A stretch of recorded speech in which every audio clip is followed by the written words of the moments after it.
Behind me, or beside me I should say, you'll see several subject matter experts from the Unified Command who will introduce themselves momentarily. These individuals represent only a small fraction of the many dedicated professionals working around the clock on this complex response effort. We understand this is an extremely difficult time for the families of the missing crew members aboard the Titan, and our thoughts go out to them and the crew.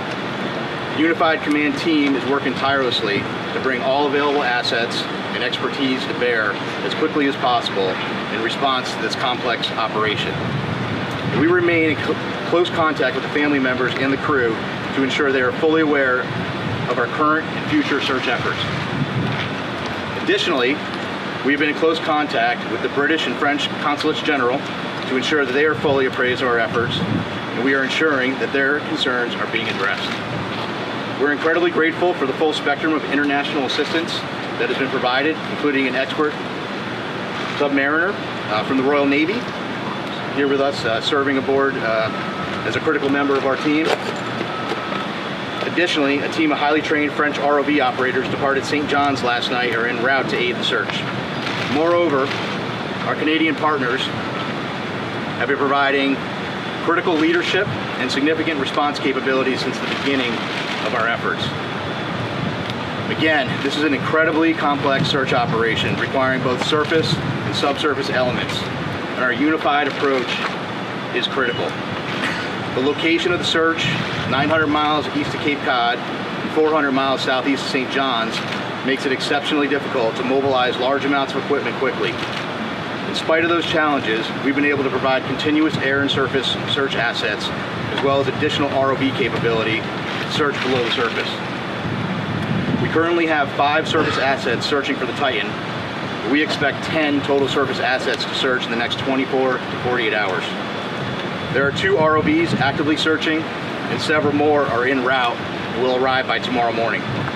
We've received incredible support with aviation assets from our Coast Guard Air Station in Elizabeth City, the Air National Guard, and Canadian Armed Forces. Today there are 2 back-to-back P3 flights. One is ongoing now as I speak, totaling 14 hours of continuous on-scene coverage, and 2 C-130 flights, also one ongoing now, throughout the day and into the evening. Yesterday, the Canadian P3 detected underwater noises in the search area. As a result, ROV operations were relocated in an attempt to explore the origin of the noises. Although the ROV searches have yielded negative results, they continue. Additionally, the data from the P3 aircraft has been shared with our U.S. Navy experts for further analysis, which will be considered in future search plans. The surface search is now approximately 2 times the size of Connecticut, and the subsurface search is up to 2.5 miles deep, exponentially expanding the size of the search area. We also have to factor in the ever-changing weather conditions, currents, and sea states that expand the search area every hour. There is an enormous complexity associated with this case due to the location being so far offshore, and the coordination between multiple agencies and nations. We greatly appreciate the outpouring of support and offers to provide additional equipment. The Unified Command continues to prioritize assets and resources in order to provide the best capability in the most timely manner. This includes weighing multiple factors to identify the most effective resources available to the response operation, with careful consideration to timeliness of equipment arriving on scene, usefulness and ability to deliver assets to the search area. Over the past 48 hours, we have, through incredible unity of effort, mobilized and implemented a tremendous amount of expertise and response capability. In addition to the ships and aircraft previously mentioned, we've dispatched 2 subject matter experts from U.S. Navy NAVSEA Subsalv, who will serve as search coordinators on scene for underwater search operations. So I've been stressing unity of effort a lot in this statement, and that's because it is absolutely critical to this complex operation. Again, our thoughts and prayers are with the crew of the Titan and their loved ones. We will continue to work as hard and as quickly as possible in an effort to locate them. I will take a few questions, but before I do that, I do want, I'm going to have each of the members of the team here just introduce themselves, and then I'll go ahead and take some questions. Good afternoon. I'm Paul Hankins. I'm the director for salvage operations with the U.S. Navy, supervisor of South Hall. Hello, I'm Carl Hartsfield from the Woods Hole Oceanographic Institute. Good afternoon, I'm Lieutenant Commander Rich Catharia. I'm an exchange officer currently serving on the staff of Command Submersible. Good afternoon, Lieutenant Commander Christy Butler, working closely with Captain Frederick from RCC Boston, Search and Rescue Mission Coordinator. Thank you. Captain, what more can you tell us about the noises that were heard? Can you give us any more detail? And just to follow up, from what you've gathered so far, based on those noises, should that give the families and the others who care for these people, should that give them some reason to hope? So a couple things. One, I think when you're in the middle of a search and rescue case, you always have hope. That's why we're doing what we do. With respect to the noises specifically, we don't know what they are, to be frank with you. The P3 detected noises. That's why they're up there. That's why they're doing what they're doing. That's why they put sonar buoys in the water. The good news is, what I can tell you is we're searching in the area where the noises were detected, and we'll continue to do so. And we hope that when we're able to get additional ROVs, which will be there in the morning, the intent will be to continue to search in those areas where the noises were detected, and if they're continuing to be detected, and then put additional ROVs down in the last known position where the search was originally taking place. Captain, the noise is still being detected, Captain. Regular 30-minute intervals as reported. I hadn't heard 30-minute intervals. So here's what I can tell you. I am not a trained ear for underwater aquatics. That's why we have a team of experts that are analyzing that data. That data was sent immediately to the Navy last night, and it was analyzed overnight. They're still looking at it, but I can tell you that it's inconclusive. But again, I think the important piece is we're searching in the area where the noises were detected. Can you talk about the timeline? Can you talk about what timeline you're working on in conjunction with the teams that are there? It's a timeline of what we're spending. How much oxygen they have left on board? Oh, okay. Well, in terms of, so we talked about the oxygen number. I think you're all tracking the oxygen number. I think there's an important point with that, though. The oxygen, that's just one piece of data, right? There are a lot of pieces of data that we need to consider, and we're continuously looking at that, and we'll continuously do that throughout the search. But that's not the only thing that's important, right? And right now, our efforts are solely focused on the search. That certainly is a dialogue that's happening, but we're focused on search. And this is a recovery or a rescue? Oh, this is a search and rescue mission, 100%. We are smack dab in the middle of search and rescue, and we'll continue to put every available asset that we have in an effort to find the Titan and the crew members. How far down are those ROVs, and can you confirm that some sort of rectangular object has been spotted? There was some sort of report about that other night. So, well, a couple things. So the ROVs, each ROV brings different capability. The ROVs that are diving today, what's the depth limit? 4,000. Yeah, 4,000 meters. And some additional ROVs that'll be arriving tomorrow have additional depth capability.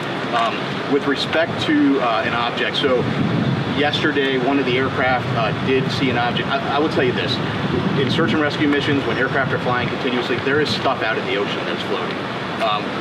We went back, we looked at it, it wasn't, we didn't determine it to be debris. We don't think it correlates with the case, and it is not uncommon at all during an active search to see things, and then we go and look at them. So, Captain, Jess Clark from BBC News, when were these noises first heard?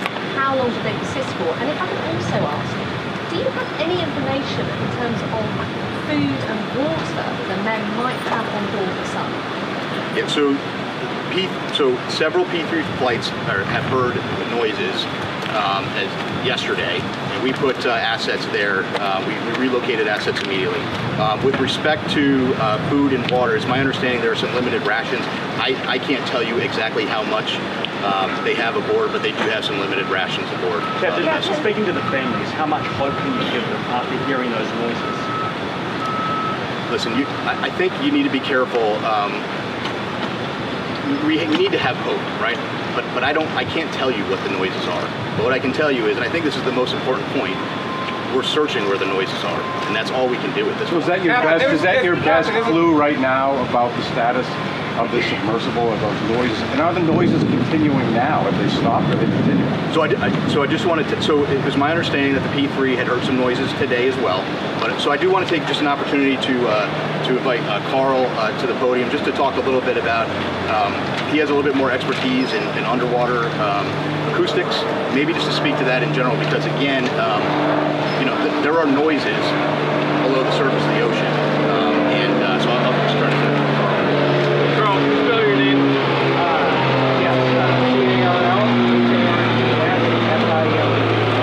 So again, Carl Hartsfield from the Woods Hole Oceanographic Institution.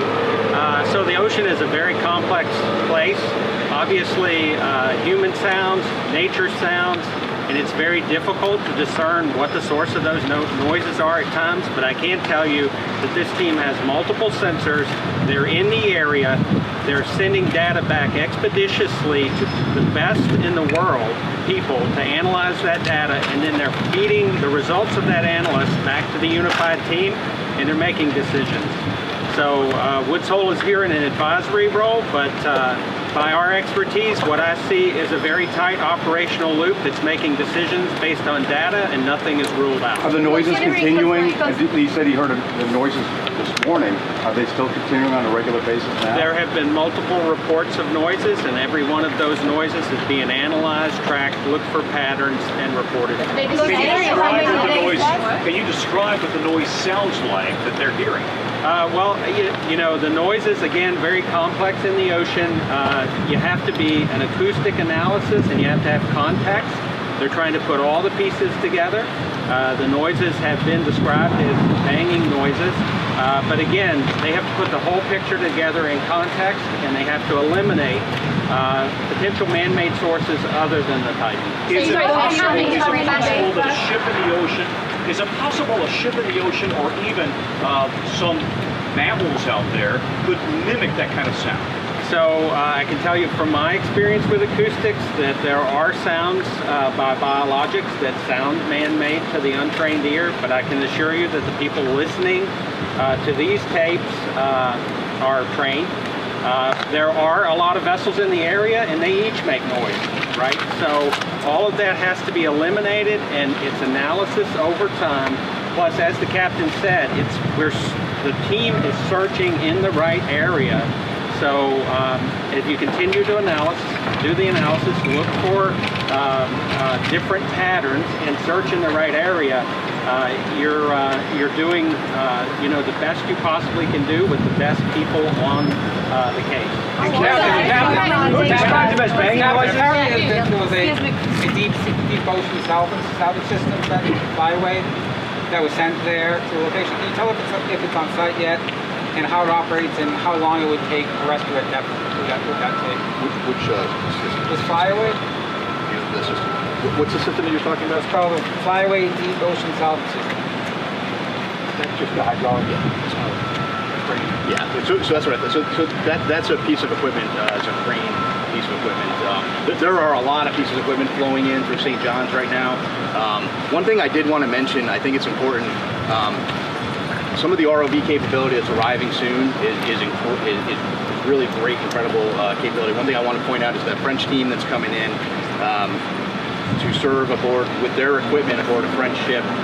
They bring some state-of-the-art equipment, and so once they get on, we're going to have more assets down to look, and we'll continue to put them where we think the best location is. Considering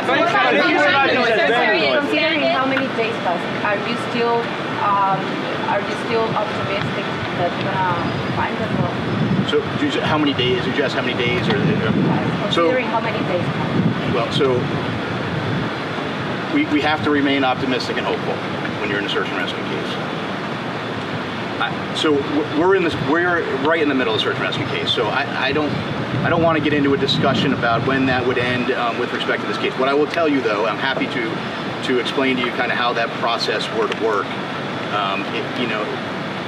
The Coast Guard prosecutes search and rescue cases on a daily basis, and sometimes we don't find what we're looking for, and you have to carefully consider all of the factors, and there are a lot of factors you consider. And then after you consider all of those factors, sometimes you're in a position where you have to make a tough decision. We're not there yet, but if we continue to search, potentially we could be at that point. But again, we're not there yet, and that's a discussion that we will have with the family long before I'm going to discuss that here publicly. What's the likelihood that they can survive beyond tomorrow morning when the oxygen is expected to run out? Yeah, so I can't put a number on the light. You know, I'm not going to put a percent. I don't have a percentage number. What I would tell you is that is just one data point, and there are more data points than that we have to look at. So Captain, right now we continue to search. Captain, if I could, sorry, thank you, Captain, if I could. Who heard the noises, and how often did they hear the noises? Can you just give us any more specifics? Did they hear them this morning? Were they at 30-minute intervals? Just give us some more specifics about the noises. The report. So. And who described them as banging? Sorry, because this gentleman said banging. The noises were heard by a Canadian P3, and that was this morning and some yesterday. I don't know specifically or they're 30-minute intervals, but again, I really think the important point to that is we're in the air, we're searching there. We moved assets and we're searching there, and we'll continue to do so. And I don't know if you mentioned this yet, but is the vessel itself, what's the likelihood that it's actually still operable at this hour, the vessel itself? Yeah, I don't, whether it's operable or whether it's sitting on the ocean floor, whether it's in the sea column, or whether it's in the surface, it's all speculation. And we're just not in the business of speculation. We're in the business of searching, and we're putting everything we can with the data we have to search for the vessel. And I think Does the banging suggest a bit more about the role of the Navy and the assistant future pilot as well as the Yeah, so we asked for some additional subsurface support, and we got that through the Navy, through a liaison officer. He's just one of many team members, and we're greatly appreciative of the British government and all the support they've given us. So we expect a daily update now on this? So I think the plan will be to do a daily like this. I'm not going to lock into that right now, but we'll keep you informed, and certainly if